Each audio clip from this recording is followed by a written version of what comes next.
Math academy YouTube চ্যানেলে আমার সকল ছাত্রছাত্রীদের স্বাগত জানাই। আমি হলাম তোমাদের প্রীতম স্যার।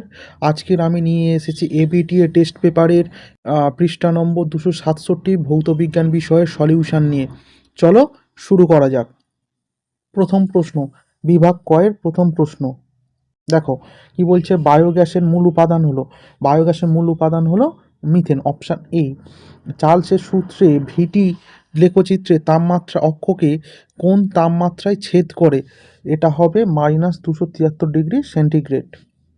1.3, 100 গ্রাম চুনা পাথরকে উত্তপ্ত করলে কত গ্রাম CO2 পাওয়া যায়? আচ্ছা, ক্যালসিয়াম কার্বনেট, CaCO3, তাই তো? Calcium carbonate. আচ্ছা, ক্যালসিয়াম মানে কত? 40।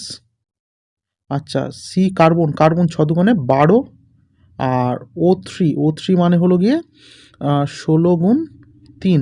আচ্ছা, এই কটা ক্যালকুলেশন করলে দেখবে, যোগ করলে আমরা 100 পাবো, 100 গ্রাম অ্যাকচুয়ালি। তার মানে ক্যালসিয়াম কার্বনেটটা করলে পাবো আমরা 100 গ্রাম। এবার আমাকে জানতে চেয়েছে আমি কতটা CO2 পাবো, তাহলে CO2 সংকেত ভর অনুযায়ী কি পাবো? CO2। ক্যালসিয়াম কার্বনেট থেকে আমরা CO2 উৎপন্ন করব। কার্বন কত? 12 প্লাস অক্সিজেন 16 গুণ 2, 16 2 32। তাহলে 12 প্লাস 32, তাহলে তোমার হয়ে যাবে 44 গ্রাম। ওকে, 44 গ্রাম। তাহলে এটা হলো গিয়ে আমাদের ফাইনাল আনসার। চলো দেখো, তাহলে আমাদের কোন অপশানটা হচ্ছে তাহলে 44 gram? Option number A, option number A. আচ্ছা, পরেরটা দেখো, বলছে যে আয়তন প্রসারণ গুণাঙ্কের একক হচ্ছে কেলভিন ইনভার্স। 1.5-এ দেখো, বলছে যে উত্তল লেন্স দ্বারা বস্তুর অসৎ বিম্ব তৈরি করতে হলে বস্তুকে কোথায় রাখতে হবে? বস্তুকে রাখতে হবে ফোকাসের মধ্যে। আচ্ছা, 1.6 কি বলছে? সৌরচুল্লিতে ব্যবহার হয়। সৌরচুল্লিতে কি ব্যবহার করা হয়? আমাদের অবতল দর্পণ ব্যবহার করা হয়। আচ্ছা, পরের প্রশ্নটা দেখো, পরের প্রশ্নটা কি বলছে? বলছে যে 3 ওহম 6 ওহম রোধকে সমান্তরাল সমবায় যুক্ত করলে তুল্য রোধ কত হবে? তাহলে 1/r সমান সমান 1/3 যোগ 1/6। আচ্ছা, 6 আর 3-এর লসাগু কত হবে? 6 হবে। 3 2 6, 6 1 6, 6 1 6, তাহলে 3/6, তার মানে হলো গিয়ে 1/2। 1/2কে উল্টে দিলে কত হবে? আর সমান সমান আমাদের কত হবে? আর সমান সমান হবে 2 হয়ে যাবে না? 1/2 রয়েছে, তাহলে আর সমান সমান হয়ে যাবে তোমাদের 1/2, তার উল্টালে 2, তাহলে অপশান ডি। আচ্ছা, পরের প্রশ্ন দেখো, পরের প্রশ্ন বলছে যে 1.8, তড়িৎ আধানের এসআই একক হচ্ছে কুলম্ব। আচ্ছা, নিচের মৌলগুলির মধ্যে কোনটি তেজস্ক্রিয় নয় কোনটা? ইউরেনিয়াম হয়, ক্রোমিয়াম হয় না, থোরিয়াম আর রেডিয়াম, এর মধ্যে তাহলে ক্রোমিয়াম আনসার হয়ে যাবে তোমাদের। আচ্ছা, 1.10-এ দেখো, 1.10-এ কি বলছে? বলছে যে কোন হ্যালোজেন মৌল সর্বাধিক তড়িৎ ঋণাত্মক হবে? ফ্লুরিন। সর্বাধিক তড়িৎ ঋণাত্মককে ফ্লুরিন। আচ্ছা, 1.11 দেখো, বলছে তড়িৎযোজী যৌগের গলনাঙ্ক কি হয়? তড়িৎযোজী যৌগের গলনাঙ্ক উচ্চ, খুব বেশি হয়। প্ল্যাটিনাম তড়িৎদ্বারের সাহায্যে কপার সালফেটের জলীয় দ্রবণে তড়িৎ বিশ্লেষণে অ্যানোডে কি উৎপন্ন হবে? অ্যানোডে কি উৎপন্ন হবে? অ্যানোডে উৎপন্ন হবে অক্সিজেন।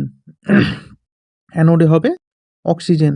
আচ্ছা, 1.13, পচা ডিমের মতো গন্ধযুক্ত হাইড্রোজেন সালফাইড, কম বেশি তোমরা সবাই জানো, অনেক ছোটোবেলা থেকে পড়ে আসছো। জার্মান সিলভারের প্রধান উপাদান ধাতু হচ্ছে কপার। প্রধান উপাদান ধাতু কি হবে? কপার হবে। 1.15 কি বলছে দেখো, বলছে কোন যৌগে কার্বন কার্বন ত্রিবন্ধন দেখা যায়? কার্বন কার্বন ত্রিবন্ধন দেখা যায় অ্যাসিটিলিনে, C2H2। আচ্ছা, বিভাগ ক্ষয়ের উত্তরগুলো আমি তোমাদের ডান দিকে সাজিয়ে দেব। এই ডান দিকে এই রকম জায়গায় আমি সুন্দর করে সাজিয়ে দেব। তোমরা দেখবে আমি প্রশ্নগুলো পড়ে পড়ে দিচ্ছি। এখানে হাত দিয়ে লেখাটা কতটা কষ্টকর তোমরা তো দেখতেই পাচ্ছ। চলো প্রথম প্রশ্ন তাহলে আমরা শুরু করে দিই। বলছে কোন উপাদানটি প্রকৃতি ও বায়োগ্যাস দুটোতেই পাওয়া যায়, সেটা হবে কি আমাদের মিথেন। আচ্ছা, পরের প্রশ্নটা দেখো কি বলছে, একটি জৈব গ্রিনহাউস গ্যাসের নাম, একটা জৈব গ্রিনহাউস গ্যাসের নাম হবে CO2। কি হবে? CO2। আচ্ছা, স্থির উষ্ণতায় একটা নির্দিষ্ট ভরের গ্যাসের চাপ দ্বিগুণ হলে এর আয়তন অর্ধেক হয়ে যায়। আচ্ছা, 2.3 দেখো কি বলছে, এনটিপিতে 22.4 লিটার আয়তন সম্পন্ন গ্যাসটি হলো কি হবে? অপশান ডি, 1 মোল অক্সিজেনের সাথে সমান হবে। আচ্ছা, পরের প্রশ্ন দেখো, 2.4 কি বলছে, কঠিন পদার্থের 3টি প্রসারণ গুণাঙ্কের মধ্যে সম্পর্ক। 3টে প্রসারণ গুণাঙ্ক কি কি? আলফা, বিটা আর গামা না? 3টে প্রসারণ গুণাঙ্ক কি কি হয়? আলফা, বিটা আর গামা হয়। তাহলে আলফা সমান সমান বিটা/2 সমান সমান গামা/3।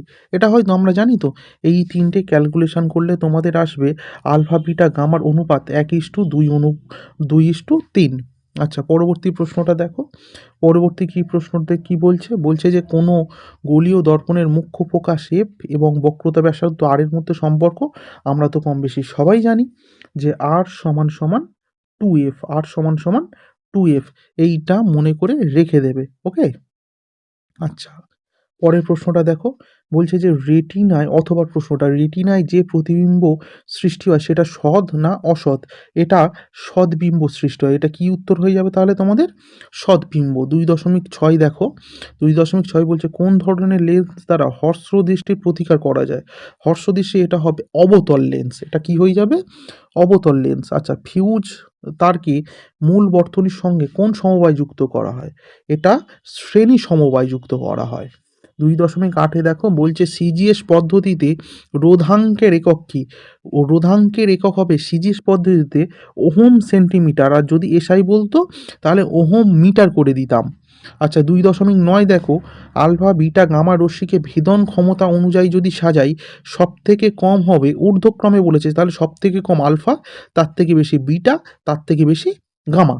তাহলে এই রকম দেখতে হবে, alpha less then beta less then gamma. Okay. আচ্ছা, 10 নম্বর প্রশ্নটা দেখো কি বলছে, যে পর্যায় সারণী কোন পর্যায়ে ধাতু, অধাতু, ধাতুকল্প 3 ধরনের মৌল বর্তমান? এটা চতুর্থ লিখবে। কি লিখবে? চতুর্থ। চতুর্থ পর্যায়ে সব কটাকেই আমরা খুঁজে পাবো। এবারে আমরা আসছি 2.11। দেখো, ডান দিক বাম দিক মেলানো। প্রথমে কি বলছে, দুষ্ট মৌল। দুষ্ট মৌল কোনটা হয়ে যাবে? দুষ্ট মৌল হয়ে যাবে হাইড্রোজেন। আচ্ছা, গ্যালভানাইজেশন প্রয়োজন হয় জিঙ্ক। গ্যালভানাইজেশনের প্রয়োজন হয় জিঙ্ক। গ্লুকোজের জলীয় দ্রবণ তড়িৎ পরিবহন করে না। মুদ্রা ধাতুটা তাহলে কি হয়ে যাবে? এজি হয়ে যাবে। আচ্ছা, 2.12তে আসছি। 2.12 এই প্রশ্নগুলোও কিন্তু আমি তোমাদের উত্তরগুলো আমি মুখে বলে দেব, তোমাদের এই সাইডে আমি সাজিয়ে দেব, খুব সুন্দর করে সাজিয়ে দেব, তোমরা দেখে নেবে। আচ্ছা, প্রথম প্রশ্নটা কি বলছে 2.12, বলছে যে বেনজিনে NaCl অদ্রাব্য কেন? বেনজিন হলো অধ্রুবীয় ও NaCl আয়নীয় হওয়ায় NaCl অদ্রাব্য হবে। আচ্ছা, পরবর্তী প্রশ্ন দেখো, পরবর্তী প্রশ্ন কি বলছে আমাদের 2.13টা, বলছে যে তড়িৎ বিশ্লেষণের সময় কোন শক্তিতে রূপান্তরিত হয়? এখানে তড়িৎ শক্তি রাসায়নিক শক্তিতে রূপান্তরিত হয়। অথবা প্রশ্নটা দেখো, অথবা প্রশ্নটা বলছে যে গ্যালভানাইজেশন পদ্ধতিতে লোহার ওপর কোন ধাতুর প্রলেপ দেওয়া হয়? লোহার ওপর জিঙ্কের প্রলেপ দেওয়া হয়। কার দেওয়া হয়? জিঙ্কের প্রলেপ দেওয়া হয়। H+ ও Na+ আয়ন দুটির মধ্যে কে আগে থেকে ক্যাথোডে যুক্ত হবে? হাইড্রোজেন আয়ন যুক্ত হবে। কারণ তড়িৎ ধনাত্মকতা সিরিজটা দেখবে ওখানে কিন্তু পেয়ে যাবে। কোন পদ্ধতিতে নাইট্রিক অ্যাসিডের শিল্প উৎপাদন করা হয়? নাইট্রিক অ্যাসিডের অসওয়াল্ড পদ্ধতিতে প্রস্তুত করা হয়। আচ্ছা, অথবাটা দেখো, বলছে যে নেসলার বিকারক সাহায্যে কোন গ্যাসকে শনাক্ত করা হয়? অ্যামোনিয়া গ্যাসকে শনাক্ত করা হয়। আচ্ছা, সমুদ্রের জলে দ্রুত মরিচা পড়ে কেন? সমুদ্রের জলে লবণ জলের যে তড়িৎ পরিবাহিতা বাড়ায়, ফলে দ্রুত মরচে পড়ে যায়। আচ্ছা 2.17 দেখো, বলছে এলপিজি সিলিন্ডারে যে দুর্গন্ধযুক্ত পদার্থটা মেশানো থাকে তার নাম কি? তার নাম হচ্ছে ইথাইল মার্কাপটান। অথবা প্রশ্নটা বলছে যে ভিনাইল ক্লোরাইডের সংকেত হচ্ছে CH2 ডবল বন্ড CH ঠিক আছে। আচ্ছা পরেরটা দেখো যে CH2CHO এর ইংলিশ নাম হচ্ছে প্রোপান্যাল, এর ইংরাজি নাম কি হবে? প্রোপান্যাল। আচ্ছা বিভাগ গয়ের 2 নম্বর প্রশ্নগুলো তোমাদের জন্য আমি নিয়ে এসেছি, তোমরা একে একে দেখে নাও। এতক্ষণ ভিডিওটি যারা দেখছো এখনো পর্যন্ত আমার ভিডিওটিকে লাইক করোনি, অবশ্যই লাইক করে দেবে, চ্যানেলটিকে সাবস্ক্রাইব করে দেবে, বন্ধুদের সাথে শেয়ার করবে ভিডিওটা। দেখো বিভাগ ক্ষয়ের প্রশ্নগুলো আমরা একে একে দেখে নিই। আমি এখানে যে উত্তরগুলো রেখেছি ভট্টাচার্য ব্রাদার্সের বই থেকে রেখেছি। চলো 3.1টা দেখো, কোনো জ্বালানি তাপন মূল্য বলতে কি বোঝো? বলছে একক ভরের আহ, কোনো কঠিন বা তরল জ্বালানি অথবা এসটিপিতে একক আয়তনের কোনো গ্যাসীয় জ্বালানি সম্পূর্ণ দহনে যে পরিমাণ তাপশক্তি উৎপন্ন হবে সেটাকেই আমরা ওই জ্বালানি তাপন মূল্য বলবো। আরেকটা প্রশ্ন জানতে চেয়েছিল কয়লা ও ডিজেলের মধ্যে কার তাপন মূল্য সব থেকে বেশি হবে? এখানে ডিজেলের মধ্যে ডিজেলের তাপন মূল্য বেশি হবে, ডিজেলের তাপন মূল্য বেশি হবে। আচ্ছা পরেরটা দেখো, বিশ্ব উষ্ণায়ন কমানোর দুটো উপায় আমি এখানে প্রথম পয়েন্টটা দিয়েছি যে জীবাশ্ম জ্বালানি ব্যবহার অনেকাংশ কমিয়ে আনতে হবে যেন CO2 পরিমাণ কমে। আচ্ছা ফ্রেয়ন ফ্রেয়ন আর CFC ইত্যাদির ব্যবহার 50% হ্রাস করতে হবে। আচ্ছা পরেরটা দেখো, পরেরটা বলছে যে আহ এখানে একটা অঙ্ক দিয়েছে যে বলছে যে 300 কেলভিন উষ্ণতায় 760 মিলিমিটার এইচজি চাপে কোনো গ্যাসের আয়তন 300 সেন্টিমিটার কিউব হলে এসটিপিতে ওই গ্যাসের আয়তন কত হবে? এটা আমি তোমাদের হচ্ছে রায়ান মার্টিনের বই থেকে আমি আহ, নিয়ে নিয়েছি, কারণ এগুলোকে হচ্ছে করতে গেলে অনেক সময় যাবে, এখান থেকে নিয়ে নিয়েছি। আচ্ছা আমি বুঝিয়ে দিচ্ছি, দেখে নাও। এখানে বলছে যে ও টেম্পারেচারটা কত বলছে যে 300 কেলভিন, প্রাথমিক আয়তন কত বলে দিয়েছে, প্রাথমিক চাপ কত বলে দিয়েছে। আচ্ছা গ্যাসটি চূড়ান্ত তাপ আমাকে বার করতে হবে বলছি, বলেও দিয়েছে সেটা হচ্ছে 760 mmHg, চূড়ান্ত উষ্ণতা সেটা হচ্ছে 273। আচ্ছা চূড়ান্ত আয়তন V2 মানটা আমাকে বার করতে হবে। আচ্ছা বয়েল ও চার্লসের সমন্বয় সূত্র, এই সূত্রটা তোমরা মনে করে রেখে দেবে। এই ফর্মুলা দিয়ে তোমাদের পরীক্ষার খাতায় অঙ্ক মাস্ট আসবে, P1V1/T1 = P2V2/T2। এবার এখান থেকে আমাকে তো হচ্ছে অন্তিম আয়তন জানতে হবে, সেই জন্য আমি V2টাকে বাম দিকে রেখে বাদবাকিগুলোকে ডান দিকে নিয়ে প্রত্যেকটার মান বসিয়ে দিয়েছি, দিয়ে কাটাকুটি করার পর আসবে 273 সেন্টিমিটার কিউব। আচ্ছা পরেরটা দেখো, এখানে আরেকটা অঙ্ক দিয়েছে, অঙ্কটা বলছে যে এই দুটো দাগে অথবাতে তোমাদের দুটো অঙ্ক থাকবে। দেখো প্রথমটা কি বলছে যে এসটিপিতে নির্দিষ্ট ভরের কোনো গ্যাসের আয়তন 52 মিটার কিউব হলে অপরিবর্তিত উষ্ণতায় 104 সেন্টিমিটার এইচজি চাপে গ্যাসের আয়তন কত হবে? এটাও সেম ফর্মুলা, শুধু একটু আলাদা। P1V1, কারণ হচ্ছে আমাদের এখানে বলেই দিয়েছে যে অপরিবর্তিত উষ্ণতার কোনো পরিবর্তন হবে না, তাহলে কি টিটাকে আমাদের কনস্ট্যান্ট ধরে নিতে হবে, P1V1 = P2V2। আর এখানেও আমাদের V2 মান বার করতে বলেছে, আয়তন সমস্ত মান আমরা সাজিয়ে লিখেছি, লেখার পর দেখো আমরা পেয়ে যাচ্ছি 104 সেন্টিমিটার এইচজি। আচ্ছা পরের প্রশ্নটা দেখো, আমি চেষ্টা করব 20 মিনিটের মধ্যে আমি শেষ করবার, দেখা যাক কতদূর সফলতা পাই। দেখো এখানে তোমাদের উত্তল দর্পণের ক্ষেত্রে রেখচিত্র অঙ্কন করে R = 2 প্রমাণটা করতে দিয়েছে। এই প্রমাণটা বোঝাতে গেলেই শুধু আমার 15 মিনিট চলে যাবে। আশা করছি তোমরা এটা করতে পারবে। চলো পরবর্তী প্রশ্নে যাওয়া যাক। দেখো গাড়ির হেডলাইটে কী ধরনের দর্পণ ব্যবহার করা হয় এবং কেন ব্যবহার করা হয়, এটাও আমি কিন্তু রায়ান মার্টিনের বই থেকে উঠিয়েছি, তোমরা দেখে নাও। মোটর গাড়ির হেডলাইটে কি অবতল দর্পণ ব্যবহার করা হয় এবং কেন ব্যবহার করা হয় সেটা কিন্তু খুব সুন্দরভাবে এখানে ব্যাখ্যা করা রয়েছে। ওকে চলো পরবর্তী প্রশ্নে যাওয়া যাক। পরিবাহী রোধ, পরিবাহী দৈর্ঘ্য, পরিবাহী প্রস্থচ্ছেদের ওপর কীরকমভাবে নির্ভর করে সেটা জানতে চেয়েছে। পরিবাহী রোধ প্রধান দুটো বিষয়ের ওপর নির্ভর করে, পরিবাহী দৈর্ঘ্য আর পরিবাহী প্রস্থচ্ছেদের ওপর। পরিবাহী রোধের ওপর কি, পরিবাহী রোধ তার দৈর্ঘ্যের সঙ্গে সমানুপাতিক, অর্থাৎ তার সমানুপাতিক এল। আর প্রস্থচ্ছেদের সঙ্গে কি, ব্যস্তানুপাতিক। ব্যস্তানুপাতিক, এটা 1/, হবে, এটা 1/a হবে। 1/টা দেওয়া হয়নি, 1/a হবে। আচ্ছা, পরবর্তীটা দেখো, ফ্লেমিংয়ের বামহস্ত নিয়ম। এই সমস্ত উত্তর কিন্তু আমি ভট্টাচার্য ব্রাদার্সের বইটা থেকে আমি নিয়েছি। তোমরা চাইলে ওই বইটা থেকেও দেখে নিতে পারো, বা তোমরা যে টেক্সট বুকটা পড়ছো সেটাও কিন্তু দেখতেই পারো। ফ্লেমিংয়ের বামহস্ত নিয়ম এখানে আমি সুন্দর করে লিখে দিয়েছি, তোমরা গুছিয়ে নেবে।